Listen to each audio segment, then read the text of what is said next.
Assalamualaikum warahmatullahi wabarakatuh.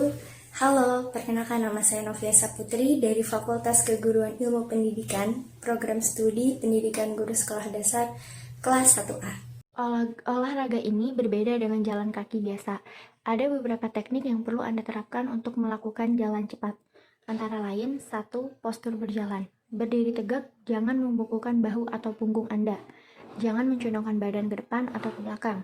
Jaga pandangan mata Anda ke depan. Kepala dan dagu lurus ke depan sehingga tidak membuat otot leher dan punggung jadi tegang. Angkat bahu ke atas dan turunkan. Lakukan gerakan ini sekali-kali sambil berjalan. 2. Gerakan lengan tangan. Tekuk lengan tangan Anda membentuk sudut 90 derajat, siku-siku dan kepal kedua tangan. Gerakan satu lengan ke arah depan berlawanan dengan kaki, tangan kanan dengan kaki kiri bergerak maju. Gerakan tangan Anda maju dan mundur. Kepalan tangan harus sejajar dengan dada. Saat lengan tangan bergerak maju dan mundur, pertahankan lengan terus menempel di sisi tubuh. Jangan membawa apapun di tangan Anda saat jalan cepat. 3. Cara melangkahkan kaki. Saat melangkahkan kaki, pastikan tumit lebih dulu menyentuh tanah. Beri dorongan kuat pada ujung kaki Anda. Pastikan gerakan pinggul saat Anda melangkah, kaki tidak mengubah posisi tubuh Anda. Ambil langkah cukup lebar, tapi jangan sampai terlalu lebar yang bisa menyebabkan cedera. Melangkah terlalu sempit juga membuat Anda cepat lelah. 3. Teknik dalam lari jarak pendek. Dalam lari jarak pendek, terdapat 3 teknik, yaitu teknik start, teknik lari, dan teknik melewati garis finish. 1. Teknik start lari jarak pendek. Start merupakan tahap persiapan awal seorang pelari sebelum berlari. Menurut Purnomo, start dalam lari jarak pendek bertujuan untuk mengoptimalkan pola lari cepat. Teknik start merupakan salah satu tahap yang sangat menentukan keberhasilan lari jarak pendek untuk melewati garis finish tercepat. Atlet yang telah menguasai teknik ini akan merasa lebih nyaman serta siap saat berlari. Start dalam lari jarak pendek dibagi menjadi 3, yaitu start jongkok, start berdiri, dan start melayang. Start yang biasa digunakan dalam perlombaan lari jarak pendek yaitu start jongkok, karena dapat memaksimalkan kecepatan berlari dan membuat lebih nyaman. Start jongkok adalah start yang dilakukan dengan cara berjongkok. Berdasarkan cara pelaksanaannya, start jongkok dalam lari jarak pendek dibagi menjadi 3 macam, yaitu start pendek, start menengah, dan start panjang. Ada 4 teknik lompat jauh yang harus dipraktikkan, yakni teknik awalan, teknik tolakan atau tumpuan, sikap badan di udara, dan sikap mendarat. Jika semua teknik dilakukan sesuai, maka hasil lompatan akan optimal. A. Teknik awalan. Awalan pada lompat jauh adalah dengan berlari secepat mungkin untuk mendapatkan kecepatan yang tinggi sebelum melakukan gerakan menolak. B. Teknik tolakan. Tolakan berarti berpindahnya kecepatan vertikal yang didapat dari berlari ke kecepatan horizontal. C. Teknik badan di udara. Saat badan melayang di udara, ada beberapa cara. Contohnya, berjalan di atas udara. Caranya adalah ketika badan sedang melayang, ayunkan kaki ke belakang dengan kuat ke arah atas. D. Teknik pendaratan.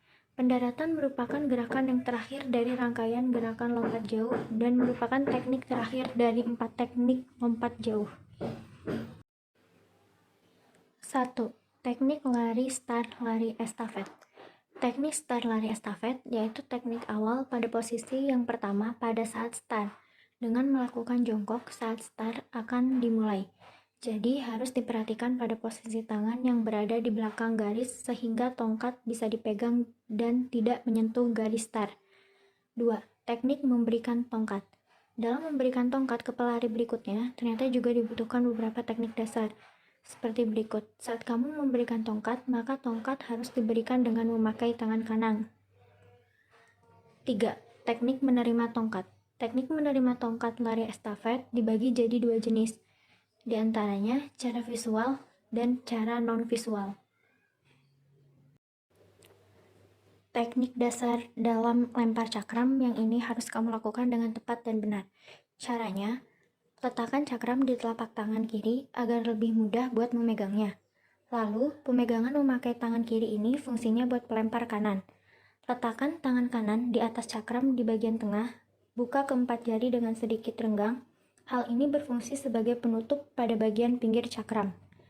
Kemudian, letakkan ibu jari bebas di mana aja pada cakram. 2. Teknik awalan lempar cakram.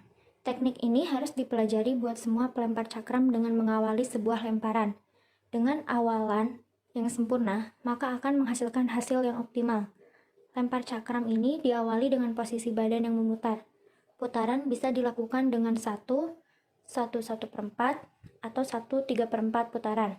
Teknik awalan ini memang sangat berpengaruh pada hasil lemparan. Caranya, posisi badan berdiri ke arah samping atas pada lemparan.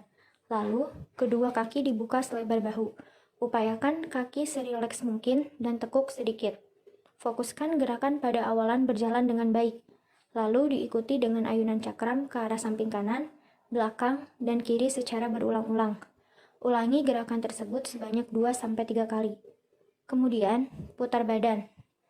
Putaran badan dilakukan secara cepat. Putaran terhadap bagian bawah tubuh mendahului bagian atas tubuh. 3. Teknik melempar cakram. Berikut ada teknik melempar cakram yang baik dan benar, yaitu seperti ini. Tolakan pada kaki kanan agar panggul bisa diangkat ke atas. Lalu dorong kaki kanan ke arah depan dan atas. Badan dicondongkan ke arah kanan dan putar ke arah kiri diikuti dengan putaran gerakan panggul ke kiri juga. Tumpukan badan pada kaki kiri, letakkan badan ke arah lemparan penuh, lalu lempar cakram ke arah depan atas.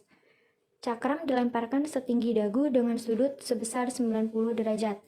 Kalau cakram sudah dilemparkan sebelum mencapai muka bahu, maka lemparan akan gagal dan akan membuat lemparan jarak dekat dan gak keluar di daerah yang udah ditentukan.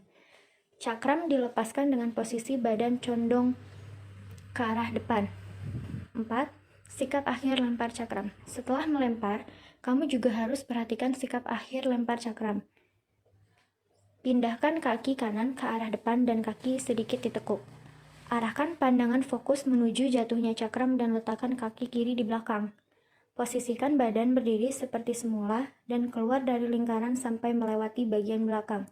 Usahakan tidak keluar lingkaran dengan cara lari atau melompat.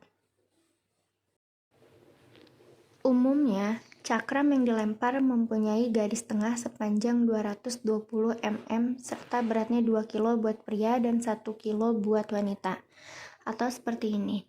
Cakram bisa terbuat dari bahan dasar kayu yang dibentuk menyerupai piring bingkai sabuk besi. Lapangan buat lempar cakram ini mempunyai bentuk lingkaran, di mana lingkaran itu adalah tempat para atlet buat melempar cakram.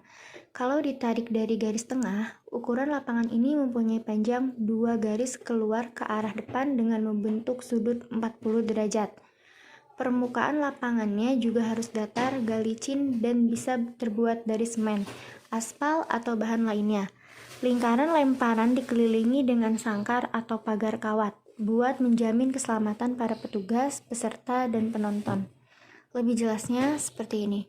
Garis tengah lapangan berukuran 2,50 meter. Lingkaran buat melempar pada pertandingan resmi terbuat dari metal atau baja. Perpanjangan dari garis tengah sepanjang 0,75 meter. Sudut lempar sebesar 40 derajat. Garis batas lempar atau lebar garis 5 cm.